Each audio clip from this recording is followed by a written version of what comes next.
How many of you have heard or read about the Khilafat movement? Well, their reference might have you believe that there is a caliphate that governs over all the Muslims of the world. The tall claims of the Muslim world or Muslim Brotherhood or Muslim Ummah wish to do the same. However, to your surprise, there is no central authority that controls the doctrine in Islam, one of the most followed religions in the world. What is the result? Proliferation of bizarre religious edicts against targets ranging from Salman Rushdie and Sania Mirza to polio vaccinations. Namaste and welcome to TFIPost. I'm your host Atul Mishra. Let's begin.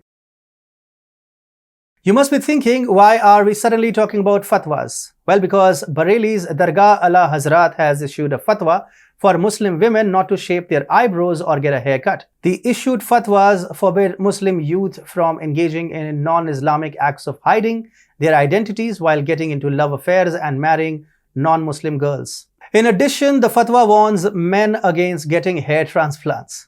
The decision regarding hair transplants and eyebrows comes from the claim of an intrusion in the natural body and is termed a practice against Sharia. Salman Khan, poor guy. On Monday, Darul Ulum Deoband, one of the Islamic seminaries, issued a fatwa warning the students against trimming their beards. The order stated that any student who would trim or shave his beard would be ostracized from the institution. Earlier fatwas had been issued against Muslim women and barred them from taking unnecessary photographs and uploading them on social media. Sania Mirza, all of us know her as one of the most prominent tennis stars that India has ever produced, with 6 Grand Slams and 47 titles to her name. However, her career was full of controversies, among which fatwas occupied a lion's share.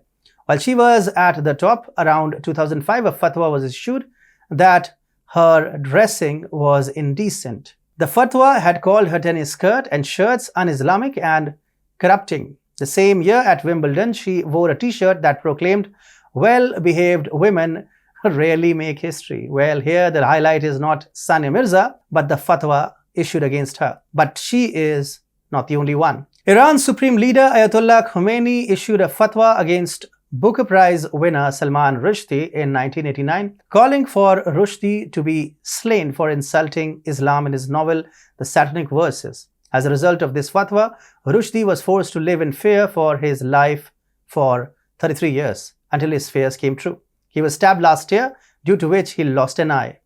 In 2007, it was reported that the parents of some 24,000 children had refused to allow government officials to administer polio drops, probably due to influential clerics having issued fatwas denouncing the campaign as a Western plot to sterilize Muslims. For the past few minutes, all that we have talked about is fatwa. But what is a fatwa? So in the simplest of terms, a fatwa is a formal ruling or interpretation on a point of Islamic law given by a qualified legal Islamic scholar. In common languages, they are known as muftis, ulemas, or maulvis. Fatwas in general are issued in response to questions from individuals or Islamic courts. It pops up in the news every now and then, and people often think of it as a decree, instruction, or order, or even something akin to a court farman. But what does our constitution say? As per the Union of India, fatwas are advisory in nature and no Muslim is bound to follow them. Further, the organizations or a cleric issuing fatwas do not administer criminal justice. They function as arbitrator, mediator, negotiator, or conciliator in matters pertaining to family disputes or any other dispute of a civil nature between Muslims. No power or authority can enforce any fatwa, hence fatwas cannot be termed as either in conflict with or parallel to the Indian judicial system. Although it is said that fatwas are not binding judgments in Indian Muslim society or any Muslim society, fatwas are issued by influential clerics and are considered authoritative. All of us know what is not enforceable in a court of law often finds enforcement through social setup. In the Indian political landscape, fatwas have been used as a political weapon, sometimes for outcasting someone from society and other times to render support of all Muslims to a politician or a political party. In what could be a response to the increasing belief among the Muslim community, Sayyid Ahmad Bukhari, the Imam of Delhi's Jama Masjid, who is known for his election fatwas, has decided not to offer support to any political party in the 2019 Lok Sabha elections.